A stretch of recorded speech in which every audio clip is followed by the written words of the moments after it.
Welcome to Tirunelveli சமையல். இன்றைக்கி பன்னீர் butter masala எப்படி செய்யலாம்னு பார்க்கலாம். அது செய்கிறதுக்கு தேவையான பொருள் எடுத்து வச்சுருக்கேன், பார்த்துக்கோங்க. இது கூட நம்ம இப்போது மிக்சி ஜாரில் தக்காளி, ஒரு 4 முந்திரி பருப்பு, இஞ்சி, பூண்டு, 2 பச்சை மிளகா எடுத்து வச்சுருக்கேன். நல்ல மிக்சி ஜாரில் நல்ல நைன் பேஸ்ட்டாக அரைச்சி எடுத்துகிட்டு வந்துக்கலாம்.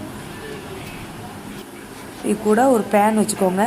பேன் சூடானதும் அது கூட கொஞ்சம் பட்டர் போட்டுக்கோங்க. பட்டர் போட்டு நல்லா தேய்ச்சி விடுங்க, நல்லா உருகட்டும். இது கூட கொஞ்சம் காஷ்மீரி சில்லி பவுடர், கொஞ்சம் சால்ட் போட்டு நம்ம எடுத்து வச்சுருக்க பட்டரை அப்படியே கொஞ்சம் கொஞ்சமாக போட்டு நல்லா பொரித்து எடுத்துக்கிடணும். இதை பொரித்து எடுத்து இதை தனியாக எடுத்து வச்சுக்கலாம். இப்போ அதே பேனில் கூட ஒரு பட்டர் போட்டிருக்கேன். நம்ம நல்ல பெரிய வெங்காயம் 3 வெங்காயம் எடுத்து நல்லா சாப் மாதிரி வெட்டி குட்டி குட்டியாக எடுத்து தனியாக வச்சுருக்கேன். நல்லா வதக்கிக்கோங்க. அதில் பட்டை, கிராம்பு, கல்பாசி எல்லாமே எடுத்து போட்டிருக்கேன். ஏன்னா இது நம்ம ஆல்ரெடி யூஸ் பண்ண பேன் அதனால் அது கறிவிடக்கூடாதுன்னு சொல்லி கொஞ்சமாக ஓரத்தில் போட்டிருக்கேன். இது கூடயே கொஞ்சம் சால்ட்டு போட்டுக்கோங்க. நல்லா பொன்னிறமாக வர்ற வரைக்கும் நல்லா வதக்கி விட்டுக்கலாம்.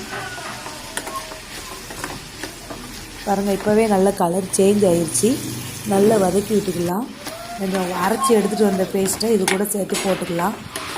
அதையும் நல்லா பட்டரில் நல்லா வதக்கலாம். பாருங்கள், நல்ல வெண்ணெய் பிரிஞ்சு வருது பாருங்கள். நல்லா வதக்கி எடுத்துக்கலாம். இது கூட கொஞ்சம் 1-2 ஸ்பூன் கரம் மசாலா,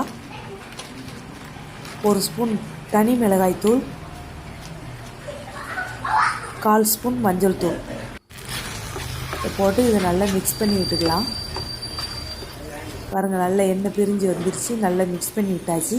இப்போ அந்த மசாலா வாடை போகணுங்கிறதுக்காண்டி நம்ம மிக்சி ஜாரை கழுவி கொஞ்சம் தண்ணி ஊற்றிக்கலாம்.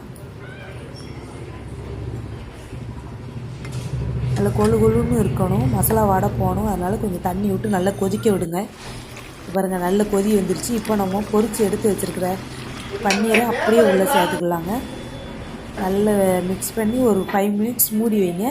இது கூட கொஞ்சம் பட்டர் எடுத்து போட்டுக்கிடுவேன். பட்டர் போடுறது நல்ல டேஸ்ட் இருக்கும். இது கூட கொஞ்சம் வெங்காயத்தாள் போட்டுக்கோங்க.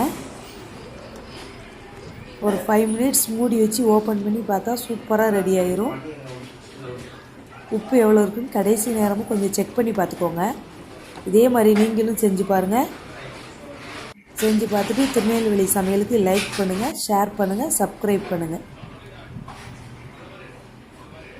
தேங்க்யூ. இன்றைக்கி சப்பாத்திக்கு எங்கள் வீட்டில் பன்னீர் பட்டர் மசாலா தான். 2 சப்பாத்தி எடுத்து வச்சுருக்கிறேன்.